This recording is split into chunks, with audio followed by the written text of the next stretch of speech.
GO number 81 ప్రకారం 61 ఏళ్లు నిండిన వీఆర్ఏల వారసులకు ఉద్యోగాలు ఇవ్వాలని రాజ్యసభ సభ్యుడు ఆర్ కృష్ణయ్య ప్రభుత్వానికి విజ్ఞప్తి చేశారు. ఇదే డిమాండ్తో వీఆర్ఏ వారసులు అబిడ్స్లోని భూ పరిపాలనా కమిషనర్ కార్యాలయాన్ని ముట్టడించారు. వారికి ఆర్ కృష్ణయ్య, మాజీ ఎమ్మెల్యే జూలకంటి రంగారెడ్డిలు మద్దతు తెలిపారు.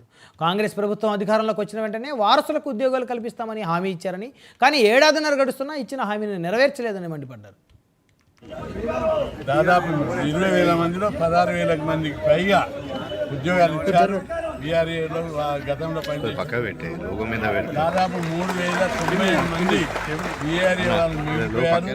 వారి వారసులకు ఉద్యోగాలు ఇవ్వాలని దాదాపు తెలంగాణ ప్రభుత్వం వచ్చినాక వీళ్ళందరికీ ఉద్యోగాలు ఇస్తామని చెప్పి వారసులకు 81, 85 జారీ చేశారు. కానీ వీళ్ళందరూ రోడ్ల మీద ఉన్న ఇంతవరకు వాళ్ళకి ఉద్యోగాలు ప్రభుత్వం వాళ్ళ జీవితాలతో చెరగాటమాడుకొని వారసులకు ఉద్యోగాలు ఇచ్చే విషయం లోపల ఇస్తున్నటువంటి దాదాపు 20,000 మందిలో 16,000.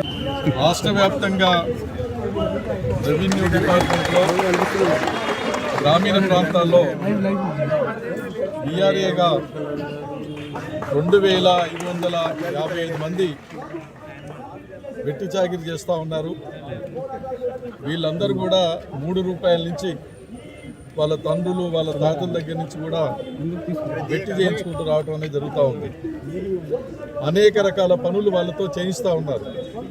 గత ప్రభుత్వంలో 80 రోజులు సమ్మె చేస్తే అప్పుడు ప్రభుత్వం దిగి వచ్చి 81, 85 జీవోలు ఇష్యూ చేసి మిమ్మల్ని అందరినీ కూడా వివిధ డిపార్ట్మెంట్లలో రెగ్యులరైజ్ చేసుకుంటామని చెప్పేసి హామీ ఇచ్చి జీవోలు ఇష్యూ చేశారు. 16,000 చిల్లర మాత్రమే తీసుకున్నారు. ఇంకా 3,700 మంది మిగిలిపోయారు. ఈ 3,700 మంది కూడా పనిచేస్తున్నారు. వాళ్ళ తండ్రులు చేసే పని వాళ్ళు చేస్తూ ఉన్నారు. 10,000 చిల్లర మాత్రమే వాళ్ళకి వేతనాలు ఇవ్వడం అనేది జరుగుతూ ఉన్నారు. ప్రభుత్వం ఏం చెప్తుందంటే మేము వారసులకు ఎట్లు ఇవ్వాలని చెప్పి అడుగుతాం.